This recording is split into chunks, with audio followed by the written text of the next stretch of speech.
BJT amplifier using fixed bias. I have already given you the manual. You should have completed all the things which I have instructed in the last week. Okay, so this is the circuit diagram for fixed bias, and you should do the design calculations to find out the values of RB and RC. All the details are given in the beta value. You have to calculate the values of RB and RC. Beta value எப்படி கண்டுபிடிக்கணும் அப்படின்னா, this is the multimeter and this is the transistor. This is your BJT transistor, that is NPN transistor BC107, which will be mentioned in the transistor itself. So இதில் பார்த்தீங்க அப்படின்னா உங்களுக்கு last year circuit தியரியில் நீங்கள் படிச்சிருப்பீங்க. This is the நாபுக்கு left side இருக்கிறது வந்து எமிட்டர், நெக்ஸ்ட் இஸ் பேஸ், அடுத்தது கலெக்டர்.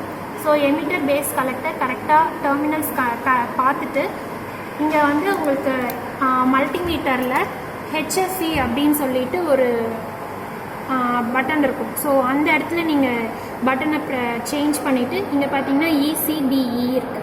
ஸோ இதில் நீங்கள் ப்ளேஸ் பண்ணணும். எமிட்டர், பேஸில் பேஸ், கலெக்டர் ப்ளேஸ் பண்ணிங்க அப்படின்னா, so I am placing it. You will get the value of HFE. இதில் பார்த்தீங்கன்னா உங்களோட HFE வேல்யூ இதில் வரும். ஸோ உங்களோட HFE வேல்யூ 302 வருது. அப்ராக்சிமேட்டாக நீங்கள் 300 அப்படின்னு சொல்லி எடுத்துக்கலாம். ஸோ பீட்டா வேல்யூ 300 எடுத்துகிட்டு you have to calculate the values of RB and RC using the formulas given in the manual. So அதை calculate பண்ணிட்டீங்க அப்படின்னா you will get the values. அந்த values யூஸ் பண்ணி நம்ம circuit diagramல எழுதிக்கோங்க. எழுதிட்டு you have to connect it in the breadboard.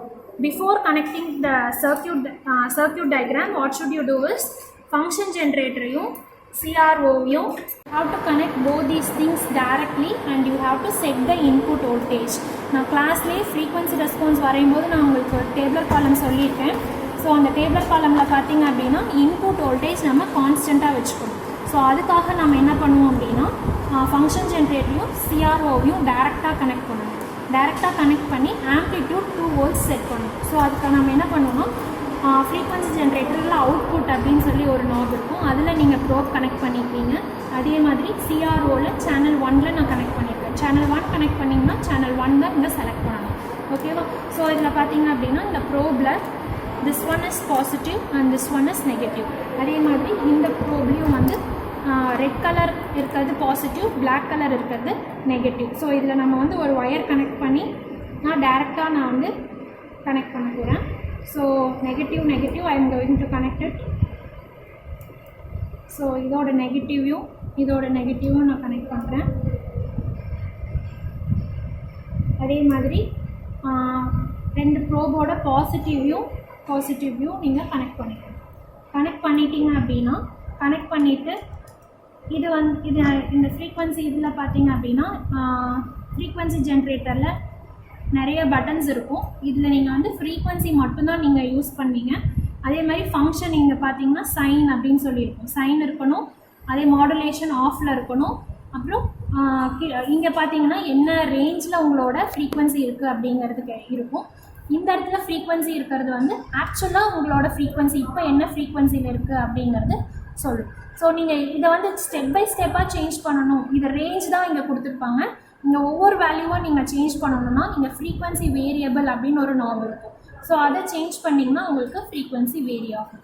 ஓகேவா? So அடுத்தது பார்த்தீங்கன்னா ஆம்ப்ளிடியூட் வேரியபிள் எப்போ யூஸ் பண்ணணும்னா இந்த இன்புட் செட் பண்ணுறீங்க இல்லையா, இந்த டைமில் மட்டும்தான் ஆம்ப்ளிடியூட் வேரியபிள் யூஸ் பண்ணணும். மற்ற டைமில் இந்த ஆம்ப்ளிடியூட் வேரியபிள் நீங்கள் டச் பண்ணவே கூடாது. ஸோ ஃபஸ்ட்டு நம்ம செட் பண்ணணுமா, அப்போது வந்து இப்போ எவ்வளோ வோல்டேஜ் இருக்குங்கிறது மெஷர் பண்ணணும். CROவில் பார்த்தீங்க அப்படின்னா இங்கே இருக்கிறது ஸ்கேல். இந்த ஸ்கேலையும் இதில் இருக்க நம்பர் ஆஃப் பாக்ஸஸ் கவர் ஆகிறதையும் மல்டிப்ளை பண்ணிங்கன்னா தான் உங்களுக்கு ஆக்சுவல் வோல்டேஜ் கிடைக்கும். ஸோ இப்போ பார்த்தீங்க அப்படின்னா 5 volts இருக்குது. நம்ம எவ்வளோ வோல்ட்ஸ் செட் பண்ணணுமோ 2 volts செட் பண்ணணும். ஸோ அதை நீங்கள் சேஞ்ச் பண்ணுறது இந்த நாப் வச்சு சேஞ்ச் பண்ணிக்கலாம். ஸோ சேஞ்ச் பண்ணும்போது உங்களுக்கு வந்து 2 volts இங்கே இருக்குது. அதே மாதிரி வேவ் ஃபார்ம்ஸ் மேலேயும் கீழே மூவ் பண்ணுறதுக்கு இந்த Y ஷிஃப்ட் அப்படிங்கிறத நீங்கள் யூஸ் பண்ணிக்கலாம். அப்புறம் வந்து இங்கே பார்த்தீங்கன்னா நீங்கள் இந்த நம்பர் ஆஃப் பாக்ஸஸையும் இந்த வேல்யூவையும் நீங்கள் மல்டிப்ளை பண்ணணும். ஸோ இதில் பார்த்தீங்கன்னா 1 box கவர் ஆகிருக்கு.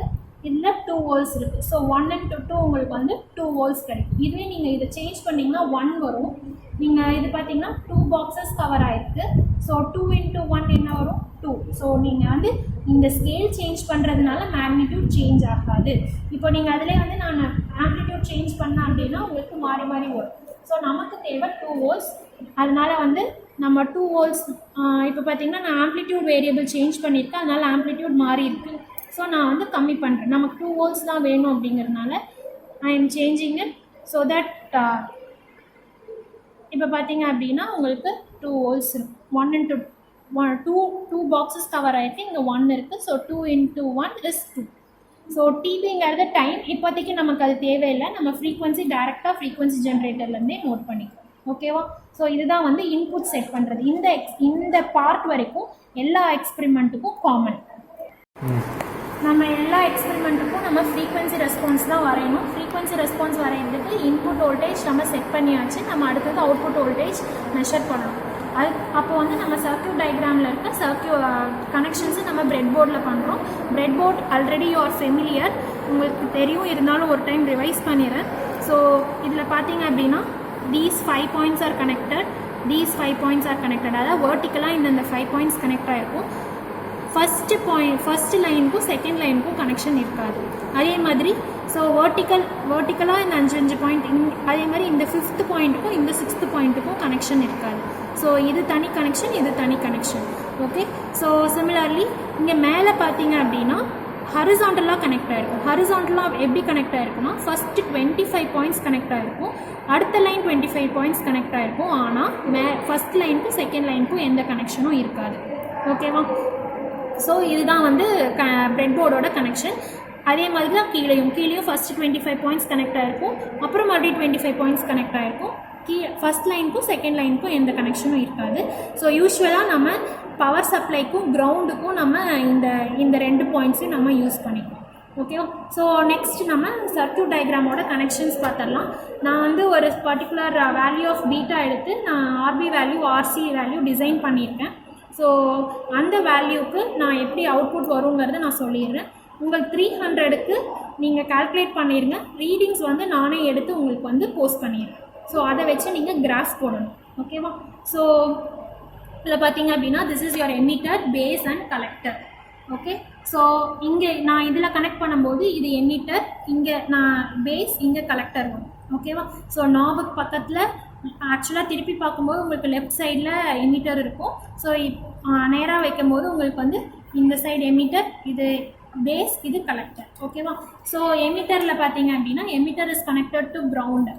ஸோ கிரவுண்ட் நான் சொல்லியிருக்கேன். கிரவுண்ட் பாயிண்ட்ஸ் நம்ம லாஸ்ட் பாயிண்ட்ஸ் தான் நம்ம கிரவுண்டாக யூஸ் பண்ணுவோம்.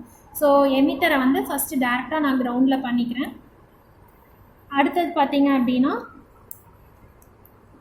ரெசிஸ்டர்ஸ் வந்து பேஸ்லேருந்து ஒரு ரெசிஸ்டர், கலெக்டர்லேருந்து ஒரு resistor. So this is your base and this is your collector.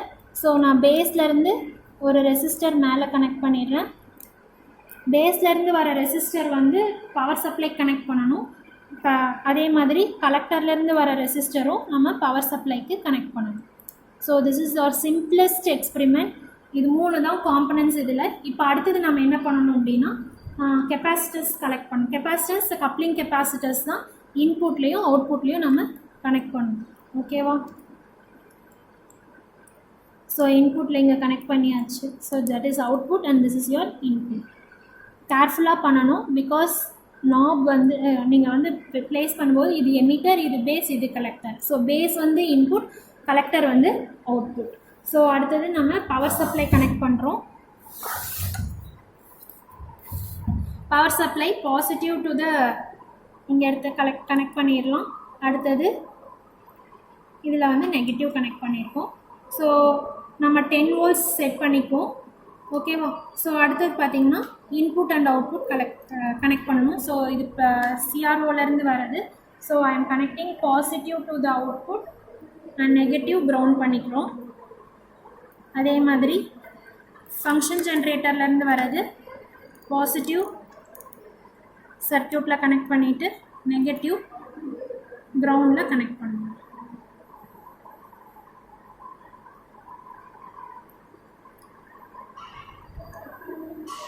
So இவ்வளோ தான் இதோட கனெக்ஷன். நம்ம இன்புட் இங்கே செட் பண்ணதுக்கப்புறம் இந்த ஆம்ப்ளிடியூடை நீங்கள் வந்து சேஞ்ச் பண்ணவே கூடாது, ஃப்ரீக்வன்சி மட்டும்தான் சேஞ்ச் பண்ணணும். So I am going to ஸ்விட்ச் ஆன் த சர்க்யூட். எல்லாத்தையும் 0 பண்ணிவிட்டு ஸ்விட்ச் ஆன் பண்ணிடுங்க. ஸ்விட்ச் ஆன் பண்ணிவிட்டு நம்ம இன்புட் வோல்ட்ஸ் வந்து 10 volts செட் பண்ணுவோம். ஓகே, ஸோ 10 volts செட் பண்ணிக்கோங்க.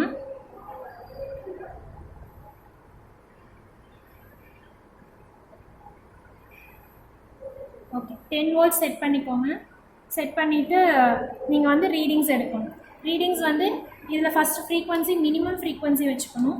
ஸோ இதில் பார்த்தீங்க அப்படின்னா இதுதான் வந்து ஹர்ட்ஸில் வந்திருக்கு. ஹர்ட்ஸில் வந்ததுக்கப்புறம் நம்ம என்ன பண்ணணும்னா இதை இன்க்ரீஸ் பண்ணிங்கன்னா இங்கே இன்க்ரீஸ் ஆகும்.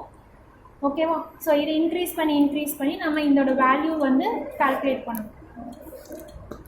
ஓகேவா? மெஷர் பண்ணணும். ஸோ இதில் வந்து அதிகமாக இல்லை, இப்போ 30 Hz இது வந்து ரேஞ்ச், இது வந்து ஆக்சுவல் ஃப்ரீக்வன்சி. ஸோ நான் அடுத்த ரேஞ்சு சேஞ்ச் பண்ணுறேன். ரேஞ்ச் சேஞ்ச் பண்ணிவிட்டு என்ன பண்ணணும்னா இதை மினிமமில் வச்சுக்கணும்.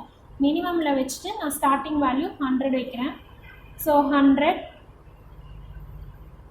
வச்சிங்கனாலும் இதில் எதுவும் சேஞ்சஸும் இல்லை, கொஞ்சம் இருக்குது. ஸோ இந்த மேக்னிடியூட் நீங்கள் வந்து XY இதில் வேணும். ஸோ இதை வந்து மேக்னிடியூட் இன்டூ த ஸ்கேல் வேல்யூ மெஷர் பண்ணி நீங்கள் ஒவ்வொன்றுக்கும் நீங்கள் எழுதிக்கணும். ஸோ 100 Hz வச்சுருக்கேன். அடுத்தது 200 Hz வைக்கிறேன்.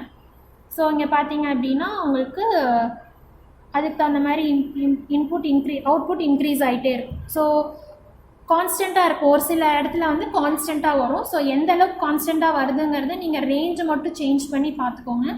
சேஞ்ச் பண்ணிவிட்டு பார்த்தீங்கன்னா இந்த இடத்துல கம்மியாகுதா, ஸோ நம்ம ஃப்ரீக்வன்சியை வந்து டிக்ரீஸ் பண்ணிவிட்டு திருப்பியும் வந்து 300 Hzல யூ ஹாவ் 1 to 10 volts அப்படியே இருக்குது. அடுத்தது பார்த்தீங்கன்னா 400 kHz நான் வைக்கிறேன். 400 kHzலேயும் அப்படியே தான் இருக்குது. ஸோ 500 kHzல பார்த்தீங்க அப்படின்னா it is starting to decrease. இந்த வேல்யூ டிக்ரீஸ் ஆக ஆரம்பிக்குது. ஓகேவா? ஸோ இது டிக்ரீஸ் ஆகிட்டே இருக்குது. ஸோ டிக்ரீஸ் ஆகும்போது உங்களோட மேக்னிடியூட் என்ன அப்படிங்கிறது இப்போ பார்த்தீங்கன்னா 3 பாயிண்ட் தான் கவர் ஆகிருக்கு. ஸோ 0.6 × 10 6 volts அப்படின்னு வரும். ஸோ நீங்கள் அந்த வேல்யூஸ்லையும் ஒவ்வொரு ஃப்ரீக்வன்சியோட வேல்யூஸையும் நீங்கள் வந்து இதில் எழுதணும். ஓகேவா? ஸோ 300 Hz இவங்க மெஷர் பண்ணியிருக்காங்க. நான் உங்களுக்கு இந்த எக்ஸ்பெரிமெண்ட்டில் என்ன வேல்யூஸ் வந்திருக்கோ அதை நான் உங்களுக்கு சொல்லி தந்துடுவேன். ஸோ 300 Hzக்கு அவங்களுக்கு அவுட்புட் வந்து 0 volts. அதே மாதிரி இங்கே பார்த்தீங்க அப்படின்னா 1.3 MHzக்கு அவங்களுக்கு 1.2 volts கிடச்சிருக்கு. ஸோ அதுக்கு வந்து கெயின் என்னங்கிறது இங்கே கால்குலேட் பண்ணியிருக்காங்க. ஸோ கெயின் கால்குலேட் பண்ணிட்டு வராங்க. ஸோ கெயின் கால்குலேட் பண்ணிவிட்டு ஃபைனலாக வந்து நீங்கள் என்ன பண்ணணும்னா 3 காலம் இருக்கும். ஃப்ரீக்வன்சி, அவுட்புட் வோல்டேஜ், கெயின், இந்த 3 காலம் இருக்கா? ஸோ இந்த 3 காலம் வச்சு நீங்கள் இங்கே செமிலாக் ஷீட் வரையணும்.